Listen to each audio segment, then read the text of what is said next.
As SingCo, Team 5, it has been our goal and privilege to develop creative solutions to redesign the current business model of the Mid-State Literacy Council. We have reviewed your pain points and your reasons for loss of funding, and we believe that our solutions will help you restructure multiple aspects of the organization. Our business model ensures effective delegation of resources and employees, and we ensure the growth and prosperity of your company as a whole. Our solutions will help you positively market your product through various methods of networking. For achieving proper delegation, a manager has to work in a system and perform the following steps. 1. Assign all tasks and duties. 2. Grant authority. And 3. Create responsibility and accountability. With that being said, we have developed a flow chart defining the delegation of responsibilities. Each of the 3 employees at the Mid-State Literacy Council will be given definitive tasks. We truly believe that the organization's success is a direct result of appropriate and effective delegation. Amy Miller, as the executive director of the organization, should be solely responsible for marketing and grant writing. These are 2 crucial components of the organization that any business should be heavily involved in order to promote and endorse all that the Mid-State Literacy Council has to offer. As far as marketing is concerned, articles and advertisements should be published on a weekly and bi-weekly basis in local newspapers and online. Local advertising, especially around the Penn State campus, would promote interest amongst students, especially for those who are looking to volunteer. Newsletters, brochures, and flyers would also be extremely beneficial to spreading awareness. Grant writing is also an extremely important element of the organization's success. Grant proposals need to be informative and engaging. Their purposes need to be clearly defined, and the organization needs to demonstrate how well it utilizes its staff and board members. Not only that, but the Mid-State Literacy Council needs to stand out so its proposals don't go unnoticed in a larger stack of proposals. Employee 2. The primary responsibilities of the second employee are matching and coordinating. Throughout the matching process, you collect and gather information about the students. Based off that information, you match the student with appropriate tutors in a location that meets their needs.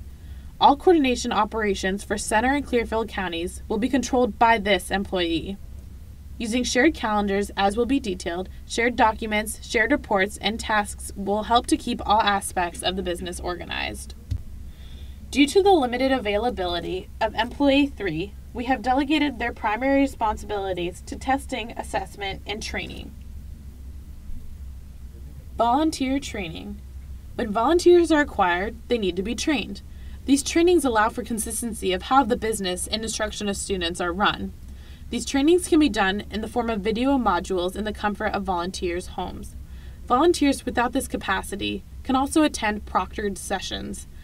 This could potentially increase the volume of instructors and minimize the workload of the director. Coordination and planning are major hurdles that an administrator must overcome to be successful in today's marketplace. This applies to nonprofit businesses as well.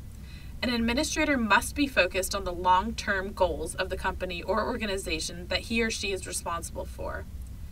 Anything that distracts them from that goal is a hindrance to the success of that business. Coordination is a necessity to the functionality of any business, but it should not be a distraction from the overall goals of the organization. Finding a cost-effective and efficient system to coordinate the efforts of the company will greatly improve the effectiveness of the business. There are many platforms that offer effective coordination at low to no cost to the user. One such platform is Google. Google documents are formatted similar to Microsoft Office programs, so many people are already familiar with them. Anyone who is shared on the document can view it online and make changes. The following slides provide an example of how this program can be used. This Excel spreadsheet was created online as a template for the volunteer meeting schedule. This document can be shared to all of the volunteers and clients of the Literacy Council. Anyone who is shared can update the document and make changes to their own personal schedule. Volunteers can manage their own time and availability. They can adjust the timeline to fit their schedule.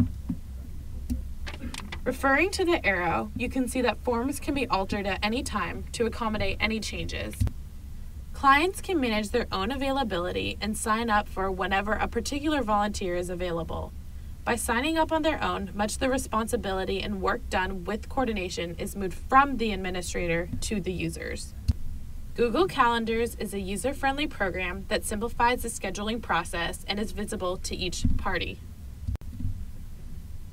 Appointments and events can be added to the calendar by simply clicking the respective area of the calendar. Time, date, and location can be added to the event. When viewing the event page, the user is given the option to invite attendees to the event. When an attendee's email is entered into the guest prompt, they are sent an email notification about the event. These calendars can be shared to multiple individuals and edited by anyone on the list. The calendars will appear on everyone's personal calendar. This process makes coordination seamless and efficient. These two programs and many others like these can be used to efficiently coordinate large organizations such as the Literacy Council. A prime example of the successful implementation of this program is the Penn State Dance Marathon. This nonprofit is the largest student-run organization in the world, and most of its coordination efforts are run on these programs provided by Google. Coordination of over 1,500 student volunteers is made possible by these simple yet efficient programs. Instead of giving the viewer an option to learn about how their donation helps, tell them upfront in a generalized statement and then give more details in a link. Allowing people who can't read to easily navigate the site is another crucial step in reaching a large number of learners. Signing up for the newsletter easily will create a presence in the community and may eventually lead to possible donors while reinforcing the motives of existing donors. Testimonials are a great way to create a viewer empathy as well as give them a feeling for the positive work that the Mid-State Literacy Council is accomplishing. Advertising fundraising events is crucial for community awareness as well as aiding in recruiting volunteers if more help is wanted or needed. Even though the majority of donors are grandparent age, our generation, especially as college students, are more than capable of creating and using effective social media strategies. One example of many is what is referred to as viral programs. These could be simple acts of any number of people changing their profile pictures or avatars to the Mid-State Literacy logo, posting statuses about Mid-State Literacy, or even posting the link to the Mid-State Literacy website. The result of these new age strategies leads to greater awareness, more volunteers, and more donors. A community presence is essential in order to establish a worthy community cause. This will not only lead to a larger number of willing volunteers, but also people who already donate and enjoying seeing the positive results that their support produces. Penn State is a huge resource that should be taken advantage of. Classes such as ours can aid in graphic design, website development, and even newsletter creation and publication. Getting involved with the Penn State volunteering website is a great way to raise awareness and get volunteers. A plethora of students read the collegiate newspaper. Even just a short article about the company's accomplishments, events, or status would be a very effective way to stay connected within the Penn State community. A major part of our mission is to develop effective ways to fundraise. Staying diversified through specific fundraisers and grants will help us receive sources of income from many avenues. We will not be able to do this alone, however. Creating a strong working relationship with our donors and volunteers is vital in the days ahead. The first literacy banquet is going to be an effective way to build relationships with local businesses and future donors. Our goal is to bring in a well-known guest speaker who will be able to stir up some interest throughout the community.